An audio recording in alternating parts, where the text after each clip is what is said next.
Hello दोस्तों। तो आज हम आप लोगों के सामने कुछ ऐसे प्रश्नों को लेके आए हैं जो अक्सर किसी न किसी पेपर में ज़रूर पूछे जाते हैं। तो चलिए इन प्रश्नों को हल करते हैं। और यह प्रीवियस ईयर के पेपर को हमने इकट्ठा करके यह क्वेश्चन बनाए हैं, तो आप इसे ज़रूर देखिएगा। तो चलिए देखते हैं। तो हमारा जो पहला क्वेश्चन है वह है कि ब्रज भाषा का विकास किस अपभ्रंश से हुआ। तो किससे यह हुआ? सिरसैनी, पैसाची, मगधी या अर्ध मगधी। तो यह हुआ सरसैनी से। तो ये हमारा राइट आंसर हो जाएगा सरसैनी। तो चलिए अगला क्वेश्चन हम देखते हैं। अगला क्वेश्चन है हमारा कि हिंदी आकृति में की दृष्टि में निम्नलिखित किस प्रकार की भाषा है, वह किस प्रकार की भाषा है। तो वह है प्रतिष्ठित योगात्मक या अयोगात्मक या स्पृष्ट योगात्मक या अस्पृष्ट योगात्मक। तो हमारा आंसर हो जाएगा स्पृष्ट योगात्मक। तो ये हमारा राइट आंसर हो जाएगा। तो चलिए हम अगले क्वेश्चन की ओर चलते हैं। तो अगला क्वेश्चन है हमारा कि छत्तीसगढ़ी किस भाषा में बोली जाती है। तो यह बोली जाती है पश्चिमी हिंदी में बोली जाती है कि राजस्थानी में बोली जाती है कि बिहारी में बोली जाती है कि पूर्वी हिंदी में बोली जाती है। तो ये बोली जाती है पूर्वी हिंदी। तो चलिए अब हम अगला क्वेश्चन देखते हैं। अगला क्वेश्चन है हमारा, इनमें से कौन सा भक्तिकालीन कवि नहीं है। तो भक्तिकालीन कवि कौन नहीं है? बिहारी, सूरदास, कबीरदास या तुलसीदास। तो इनमें में से जो बिहारी हैं वह भक्ति काल के कवि नहीं हैं। तो चलिए हम अगले क्वेश्चन की ओर चलते हैं। तो जो हमारा अगला क्वेश्चन है वह है हड़ौती बोली। यह कैसी बोली है? पश्चिमी राजस्थान की है कि पूर्वी राजस्थान की, कि दक्षिणी राजस्थान की, उत्तरी राजस्थान की। तो इसका आंसर हो जाएगा पूर्वी राजस्थान। तो इसका राइट आंसर हो जाएगा पूर्वी राजस्थान। तो चलिए अगला क्वेश्चन हम देखते हैं। अगला क्वेश्चन है हमारा, गाजीपुर में बोली जाने वाली प्रमुख बोली। तो गाजीपुर में जो प्रमुख बोली है वह कौन सी है? अवधी, भोजपुरी, खड़ी बोली या बघेली। तो गाजीपुर की जो बोली है वह है भोजपुरी। तो हमारा राइट आंसर हो जाएगा भोजपुरी। तो चलिए अगले क्वेश्चन की ओर चलते हैं। अगला क्वेश्चन है हमारा, हिंदी की अनादि जननी क्या है। तो वह पाली है कि संस्कृत है कि अपभ्रंश है कि प्राकृतिक है। तो वह है संस्कृत। तो हमारा राइट आंसर क्या हो जाएगा? संस्कृत। तो चलिए अगले क्वेश्चन की ओर चलते हैं। अगला क्वेश्चन है हमारा कि हिंदी दिवस कब मनाया जाता है। तो यह कब मनाया जाता है? तो यह मनाया जाता है 14 अक्टूबर की, 14 सितंबर की, 11 जून की, 15 सितंबर। तो इसका राइट आंसर हो जाएगा 14 सितंबर। तो चलिए अगले क्वेश्चन की ओर चलते हैं हम लोग। अगला क्वेश्चन है हमारा, कौन हिंदी की उपभाषा नहीं है। तो मराठी, पश्चिमी हिंदी, पूर्वी हिंदी या राजस्थानी। तो यह जो है मराठी हमारा राइट आंसर हो जाएगा। जो मराठी है वह हिंदी की उपभाषा नहीं है। चलिए अगले क्वेश्चन देखते हैं। अगला क्वेश्चन है हमारा कि हिंदी भाषा किस लिपि में लिखी जाती है। तो यह सौराष्ट्री में लिखी जाती है कि गुरुमुखी में लिखी जाती है। और हमारे दो ऑप्शन कहाँ पे हैं? तो चलिए हमारे दो ऑप्शन यहाँ पे हैं। तो यह जो है यह देवनागरी में लिखी जाती है कि ब्राह्मी में। तो यह लिखी जाती है सी आंसर, यानी कि हमारा हो जाएगा देवनागरी में। चलिए अगले क्वेश्चन की ओर चलते हैं। अगला क्वेश्चन है हमारा कि निम्नलिखित में से कौन सा स्वर नहीं है। तो कौन सा स्वर नहीं है? अ, उ, ए कि इया। तो जो ये डी वाला ऑप्शन है इया, तो यह जो है यह स्वर नहीं है। चलिए अगला क्वेश्चन हम देखते हैं। अगला क्वेश्चन है हमारा, खड़ी बोली का प्रथम महाकाव्य कौन सा था। कामायनी की, प्रिय प्रवास की, साकेत की, नीरजा। तो हमारा राइट आंसर हो जाएगा तो प्रिय प्रवास।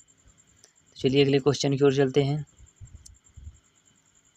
अगला क्वेश्चन है हमारा, राम वृक्ष बेनीपुरी की रचना माटी की मूर्तें किस साहित्यिक विधा से संबंधित है।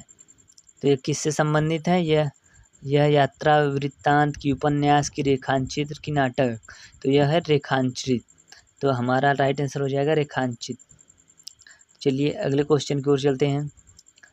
अगला क्वेश्चन है हमारा, निम्न में से कौन सी बोली पूर्वी हिंदी के अंतर्गत नहीं आती है। तो कौन सी बोली नहीं आती है? अवधी, बघेली, छत्तीसगढ़ी की, मगही। तो हमारा राइट आंसर हो जाएगा मगही। तो चलिए अगले क्वेश्चन की ओर चलते हैं। अगला क्वेश्चन है भारतेंदु हरिश्चंद्र का कौन सा नाटक बंगला भाषा में अंदित है? तो कौन सा है?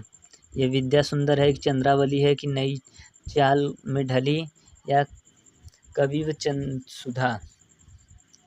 तुम्हारा जो राइट आंसर है वह है विद्या सुंदर। तो चलिए अगले क्वेश्चन की ओर चलते हैं।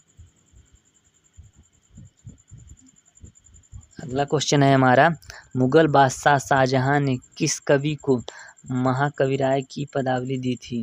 किसे दी थी? सेनापति को, कादिर को, कि बनारसी दास को, कि सुंदर को? तो हमारा राइट आंसर जो हो जाएगा वो हो जाएगा सुंदर। राइट आंसर क्या हो जाएगा? सुंदर। तो चलिए अगले क्वेश्चन की ओर चलते हैं। अगला क्वेश्चन है हमारा निम्नलिखित में से कौन सा ज्ञान श्रेय शाखा के कवि हैं? कबीरदास हैं कि तुलसीदास हैं कि रहीमदास हैं कि मलिक मोहम्मद जैसी? तो वह हैं कबीरदास। कौन है? कबीरदास। चलिए अगले क्वेश्चन की ओर चलते हैं। अगला क्वेश्चन है हमारा जयचंद्र प्रकाश नामक महाकाव्य के लेखक हैं, वह है बलदेव चंद्र कि भगवान सिंह कि चंद्रबरदाई कि भट्टकेदार?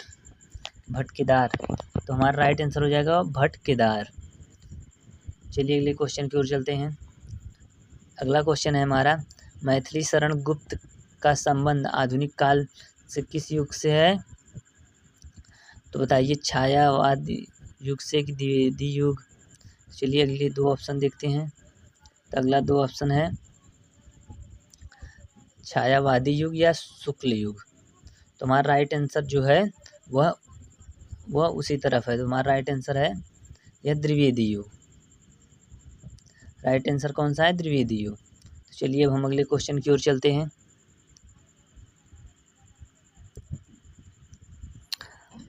अगला क्वेश्चन है हमारा ठिठुरता हुआ गणतंत्र इस व्यंग संग्रह के व्यंग्यकार हैं? तो कौन है? मैथिली शरण गुप्त हैं कि भवानी प्रसाद मिश्र हैं कि धर्मवीर भारती हैं कि हरिशंकर परसाई हैं? तो इसका राइट आंसर हो जाएगा हरिशंकर परसाई। चलिए अगले क्वेश्चन की ओर चलते हैं। अगला क्वेश्चन है हमारा निम्नलिखित रचनाओं तथा उनके साहित्यिक विधा के साथ सुमेलित करने का सही चिन्ह कौन है? निर्मला नाटक है कि चिंता के फूल कहानी है कि वरदान निबंध है कि भारतुषा उपन्यास है? तो चलिए हम इसमें चार ऑप्शन दिया होगा 1 2 3 4 या 4 2 1 3 या 4 1 2 3 या 4 3 2 1। तो इसमें से आपको राइट आंसर बताना है। तो इसका जो राइट आंसर हो जाएगा वो हो जाएगा 4 3 2 1। कौन सा हो जाएगा? 4 3 2 1। तो पहले जो आपका जो ए हो जाएगा ये हो जाएगा ए, फिर ये 3, फिर ये 2, फिर ये 1।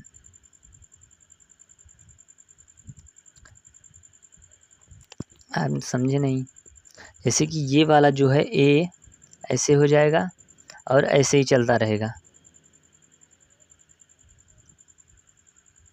तो चलिए अगला क्वेश्चन की ओर चलते हैं। तो अगला क्वेश्चन है हमारा निम्नलिखित रचनाओं में से निम्नलिखित रचनाकारों को उनकी रचना के साथ सुमेलित करके चिन्हित करें कि नागमतकी योगी वर्णन व अज्ञेय ब्रह्मराक्षर यशपाल या झूठा सच मलिक मोहम्मद जैसी या अस्याध्य वीणा मुक्त बोधक? तो चलिए इसको ऑप्शन को देखते हैं। इसमें जो ऑप्शन है वह है कि 4 3 1 2 या 3 4 2 1। तो हमारा जो राइट आंसर जो दिख रहा है वो यही दिख रहा है, क्योंकि 3 जो है जो पहले का जो 3 होगा, क्योंकि नागमती योग वर्णन वो मलिक मोहम्मद जैसी ने की थी। तो हमारा जो यही हो जाएगा, तो ये हो जाएगा पहले में जो हो जाएगा 3। हम इस तरफ से देखते हैं, पहले में 3 या 3 में जाएगा ऐसे, फिर 4, फिर बी का हो जाएगा 4, फिर सी का हो जाएगा 2, फिर डी का हो जाएगा 1। समझ गए? तो चलिए हम या फिर ऐसे भी हम लिख सकते हैं, जहाँ पे 3 है वहाँ पे ए और जहाँ पे 4 है वहाँ पे B, और यहाँ पे C, यहाँ पे D। आप ऐसे भी कर सकते हैं। चलिए अगले क्वेश्चन की ओर चलते हैं। अगला क्वेश्चन है हमारा, तुलसीदास में कौन सी काव्य रचना ब्रजभाषा में है? वह कवितावली है कि विनया पत्रिका है, कृष्णा गीतावली है कि दोहावली है? तो वह है कवितावली। तो हमारा राइट आंसर हो जाएगा कवितावली। तो चलिए अगले क्वेश्चन की ओर चलते हैं। अगला क्वेश्चन है हमारा, पश्चिमी हिंदी के अंतर्गत कौन सी बोली आती है? वह कन्नौजी आती है कि मेवाती आती है, बघेली आती है, मगही आती है? तो वह आती है कन्नौजी। तो ये हो जाएगा हमारा राइट आंसर। चलिए अगले क्वेश्चन की ओर चलते हैं। अगला क्वेश्चन है हमारा, जयशंकर प्रसाद के कौन से काव्य रचना के अंतुकांत शैली में लिखी गई है? यह कानन कुसुम की करुणालय की प्रेम पथिका या उपयुक्त में से कोई नहीं? तो हमारा राइट आंसर हो जाएगा प्रेम पथिका। चलिए अगले क्वेश्चन की ओर चलते हैं। अगला क्वेश्चन है, निम्नलिखित में से कौन सी रचना मैथिली शरण गुप्त द्वारा नहीं है? तो वह कौन सी नहीं है? तो आप इन ऑप्शनों को देखिए, बताइए। तो इसमें में से ऑप्शन है जयद्रथवध, यशोधरा, या नीलन देवी, या साकेत? इसका राइट आंसर हो जाएगा नील देवी। तो ये थे हमारे कुछ क्वेश्चन जिन्हें हमने इस वीडियो में हल किया। तो ऐसे ही वीडियो देखने के लिए हमारे चैनल के साथ जुड़े रहें और हमारे चैनल को लाइक, शेयर एंड सब्सक्राइब करें। धन्यवाद।